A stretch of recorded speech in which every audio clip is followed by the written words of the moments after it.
So Barney Townsend at the British Paramotor Championships. Thanks for joining us on Air Sports News. Pleasure.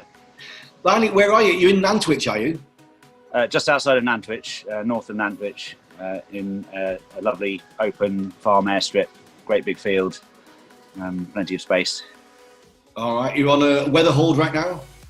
We are. It's a little bit breezy. There was some low cloud out to the south and east of us, which would have made navigation of any distance difficult. So we've had 2 very long days already. The pilots have had more than their fair share, 5-6 hours a day of navigation flights. So we're well covered for the competitive aspect of it. I just need to catch up with all the scoring now. How many competitors have you got there, Barney? We've got 7 in the Open Championship class, which is the main foot launch solo class. We've got 3 trikes solo and 3 in a group that we call the Discovery Group, which is a slightly more relaxed group by way of entry-level competition using GPS for their navigation rather than purely with Ordnance Survey map. Barney, you're the meet director. Tell us a bit about your history with paramotoring. I started in 2008 as actually following my dad, who had trained himself or been through training a few years before that. 2007 was my first solo flight. I entered my first championship in 2008 and got quite quickly taken under the wing of some of the best UK pilots on the British team, people like Michel Carnet, Mike Chilvers. And I went as the team assistant in 2008 to the World Championships in Poland, and then again in 2009 to the Euros in Czech Republic, and learned my trade from them and from helping out and observation, which set me up to come back and become British champion for the first time in 2011, British national champion, and again in 2015. I was very pleased to follow that up for the second time. I've flown competitions every year since then in various places, World Championships. My best position would be 10th in the British or the World National World Championship 2016. Shall I say that again? Yeah. World Paramotor Championship 2016, which we hosted in the UK, and I placed 10th in that, which is probably my best competition record. Since then, I've not retired from competition, but I've stepped out of competing in order to direct our national championships.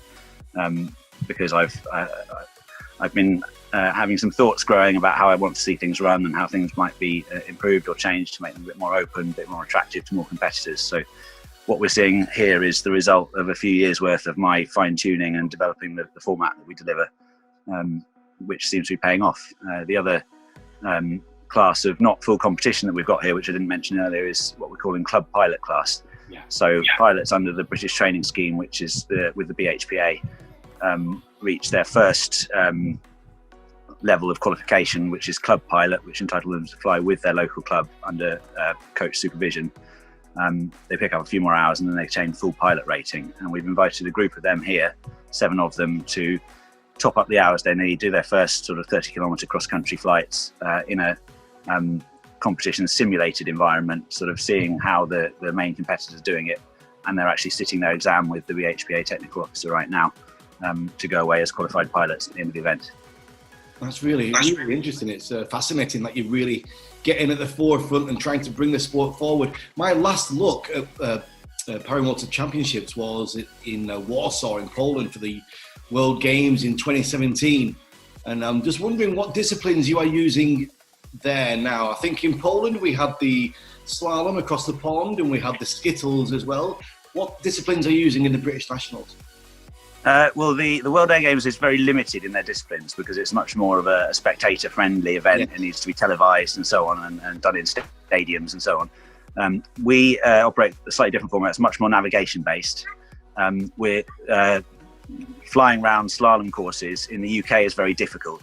At SEMA, the Might Flight and Paramotor Commission of the FAI, we opted to ban competitive slalom flying unless held over water for safety reasons, particularly when a few years ago when the wing design started getting faster and smaller. The amount of energy in the wing, on a large wing 10 years ago, you could slide into the ground on a slalom and you'd break a prop, but you'd walk away. It really is very dangerous to fly on land now, and we're very strapped for sites to train for that in the UK or to use. So We don't use them in our competitions. I think that's very daunting to new competitors as well. It's a very high level of the sport.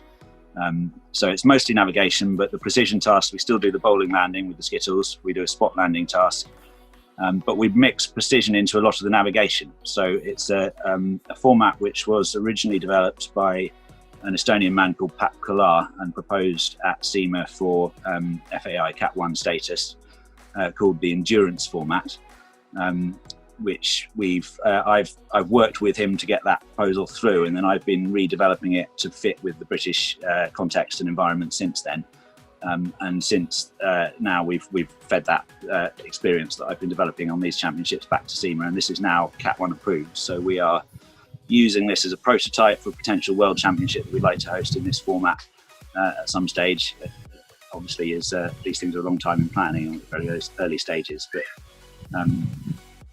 SEMA are aware of my expression of interest to host that and receptive to it at the moment. So fingers crossed.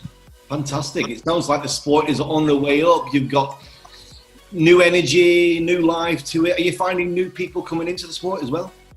We really are, and that's why we put the club pilots class in this year, because anecdotally from all the schools around the country, from Andy Shaw at Green Dragons, from a few of the others, there's a big surge of new interest in new pilots coming through training, and we wanted to capitalise on that, and we want them to come from the outset seeing that competition is not about scaring yourself or putting yourself in danger or making yourself feel ashamed of not being as good as the top people or anything like that. It's about fundamentally developing your skills and becoming a better pilot and learning from the best pilots in an experience that you can't pay for this kind of training. Exactly. That you get the chats over the campfires, all the briefings, the observation that we've been seeing the new guys here looking out at the top pilots and learning that there's no shame in ditching a launch if your wing's dipping off to one side in a gust. It's not, you don't just power through it and hope to catch it. You turn around, you set back up, you do everything by the book, and seeing that that's the sensible thing to do that even the top guys do. Little things like that is a really sort of good foundation to embed at the outset. Yeah, you really are on the right path. Air sports have changed so much over the last 2 or 3 decades, getting more inclusive, bringing people in. Barney, give us a look around your equipment there that's just behind you. Let's have a look and see what's got there. Well, we've got the two types of aircraft that are being flown in this competition. Solo foot launch paramotor, which is this one is a water-cooled 250cc engine on a frame, there's a harness, a reserve parachute on the right, which is mandatory, of course. And then behind that, we have a very similar engine mounted to a trike base. So pilots that maybe struggle with the full weight of an engine might take off on trike, or just prefer to the faster landings on wheels that you can land a bit faster. And it's actually a machine that can be separated from that trike frame and foot launched as well. It's exactly the same aircraft. It simply has a couple of extra bits of framework at the bottom with the wheels on them. Excellent. So how far through the competition are you? How much more have you got to do? Well, today is the last flying day. We would have Sunday in reserve if we'd had bad weather, but we've had 2 cracking days of long flights to about the limit, I think, of safety in terms of pilot endurance. I wouldn't give them more hours than we've been able to fly in the last 2 days. So I think yesterday they did 5 hours. There was 3-hour navigation, then a 2-hour fuel economy task in the afternoon, and some precision landings in the evening. The day before that, they did something similar. So really good amount of hours flying. We've had a bit of downtime today with the wind, so I can catch up on my scoring, and fingers crossed we'll have a prize giving this evening. Fantastic.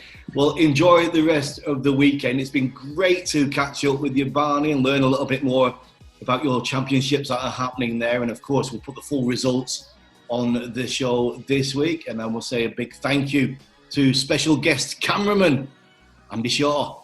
Andy Shaw, thank you very much. Thank you, guys. Thanks very much for joining us. Thanks for having us. Appreciate it.